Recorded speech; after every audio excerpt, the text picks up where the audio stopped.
Going into this, I knew that Thomas Aquinas was a saint in the Middle Ages, and for some reason, he was a big deal, and actually looking into him has yielded fruit. There are, of course, things that I won't go into detail about, like how he allegedly levitated, or how he theorized about how angels communicated. What I want to focus on is how Aquinas balanced faith and reason. However, let us take a quick look into the man's life before we find out what he thought. Thomas Aquinas was born in 1225 to a lesser noble family around Aquino, in what is today Italy. Though his family was of a lesser rank, they were still nobles, meaning that Aquinas was rather well off for the time.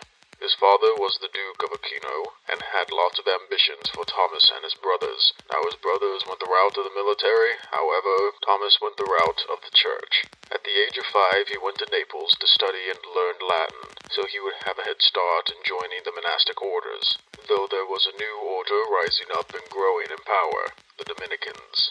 The idea is that the Dominicans were the defenders of true doctrine, and defended it from false teachings. At the age of 19, Thomas decided to not go the way of his family, who were part of the Benedictine order, but rather go the way of this relatively new order, the Dominicans. He then told his father about how he wanted to join them.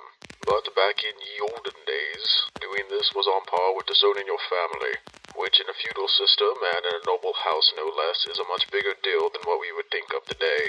His father was unsurprisingly not having it, so he had his brothers take him and lock him away in the family castle. In the castle, his father tried to tempt him with pleasures of the flesh, trying to get him drunk on wine, or sending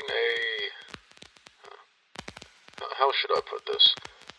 A woman of the night, or possibly two, to his room to do, how should I put this? Dirty no-no times with him. But Thomas, being stronger than your average man, he chased her out, and with a brand from the fire, he burned a cross into the door. Say what you want about Thomas, but you can't say this man is not devoted. Now, of course, you, and I as well, are probably asking why his family would do this. From what I could gather, the accepted theory is that the family thought better to lock him away for the rest of his natural life rather than lose him to some other order. But his mother thought this was too much, so in the middle of the night, she allowed a window to be left unlocked. Thomas fled to Rome, and then he made his way to Paris. Now, I don't want to get into the specifics of what faction believed what due to time, but if you want to look into it yourself, you may. Not like I can stop you or anything. That was the short and sweet version, but now that you know a little bit of his story, we can move into what he believed. Thomas is remembered for more than just what I will speak of. But as stated before, I want to focus on the balance between faith and reason. When Thomas was studying at the University in Naples, he was connected with a source of knowledge that has been recently rediscovered, that knowledge being the works of ancient Greeks and Romans. At the time, it was strange to think how these people could be so knowledgeable but never even heard of Christ. Thomas proposed that the world could be explored and explained through reason, not only faith. He explained this by writing that the universe and everything within it is governed by two different laws, that being the law of nature and eternal law. It is important to balance what is natural to the world, what is just a fact of life, what is just part of the creation, with this other spring of knowledge that God can provide. Now there are thoughts that were more pessimistic when it comes to reason, thoughts that are similar to Augustine. Quick side note, these are the people that say it doesn't matter how much so-called knowledge we have, man will always find a way to twist and misshape the truth to their own liking. Now I can see where this argument is coming from. Man does often like to shape the truth to his own liking, but human nature is human nature. We can see and predict people and the world. We know what chemical reactions do what. The world can largely be predicted. No matter how much we want to make gold from lead, we can't. Or at least not without the Hadron Collider, doing it atom by atom. Thomas stated that most of the world is governed by natural law. We don't necessarily need God to learn how to farm, smelt metals, or build buildings. An example that Thomas used is the famous quote, "Do unto others that you would have them do unto you."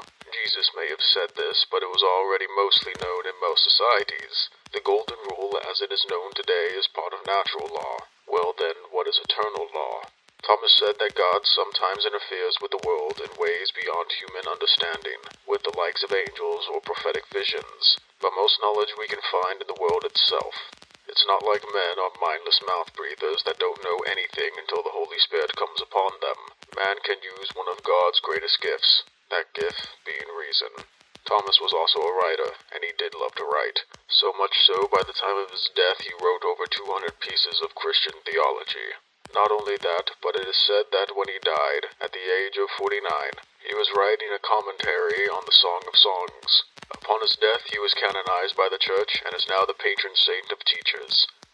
Oh, what great things this man has done. I may return to Thomas and speak of his other ideas, such as grace perfecting nature, but only time will tell. Now, take care.